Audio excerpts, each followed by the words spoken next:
Now we change things over to what we can expect this weekend. As you obviously can tell, the current conditions out there are rainy and just tons of high winds. Storm Team 44 meteorologist Gunnar Consol has that storm team weather alert for us here. And Gunnar, when can we see maybe that rain turning into those freezing temps and snow? Yeah, well, we can see that sooner rather than later, and that's the concern, is how quickly conditions will drop. Now, the past few times we've had rainfall with cold air moving in, temperatures were expected to reach at a minimum of 32, and they were going to hover around 32 for most of the night.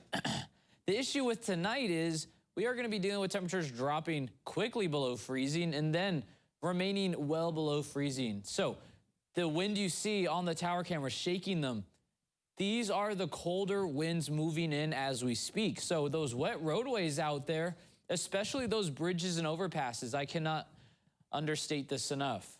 We are going to be dealing with some ice potential as those wet roads and parking lots potentially freeze up overnight.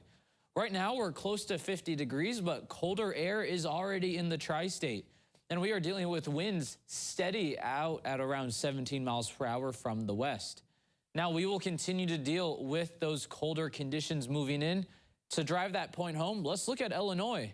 Carmi, we are 10 degrees colder, and we are only just a hour drive away from Carmi. So we got temperatures 10 degrees colder, just an hour drive away, and that's the wind advisory and high wind warning that we're seeing.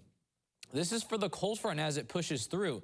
So the strongest winds may likely not have arrived because the cold front hasn't quite reached us yet. Let's look at those winter threats. So snowfall is possible tonight, but not likely. Strong winds going to continue through the night. But then Sunday through Monday and even Tuesday, we have a small chance of seeing some snowfall. But these are the big concerns: extreme cold and the potential for bursting pipes. Now, when is that cold air going to arrive? Well, for some of us, it already has. So Evansville, we haven't changed a bit since yesterday, or we are at least not any warmer or any colder than we were at this point yesterday.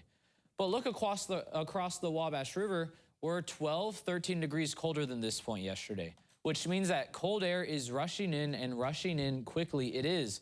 So those feels like temperatures, they don't feel too bad, but all of a sudden, we're going to go from feeling like 35 to the single digits as we head towards the late hours. And then by tomorrow morning, if you're trying to do an early rise run, things are going to be feeling quite chilly. So that Arctic air is arriving, and it is in steady supply. Cold air going to be rushing in, and that's why we have the potential for burst pipes. Some good ways to prevent that: keep your apartment or living space at a minimum around 65. The warmer the better, so I recommend 70, 75 if you can. Open up those cupboards so they are exposed to that warmer air, and leave those pipes on a drip, and also close those blinds to kind of insulate yourself.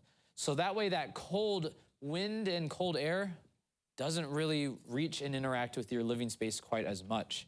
Now, as we start off the week, we're going to be feeling like the single digits, and not just single digits, but negative single digits. So look at those air temperatures with a grain of salt. It is not going to feel like 18 on Martin Luther King Day. And we do have the potential for snow on Monday and Tuesday. And if I have the time, I'll get into that coming up.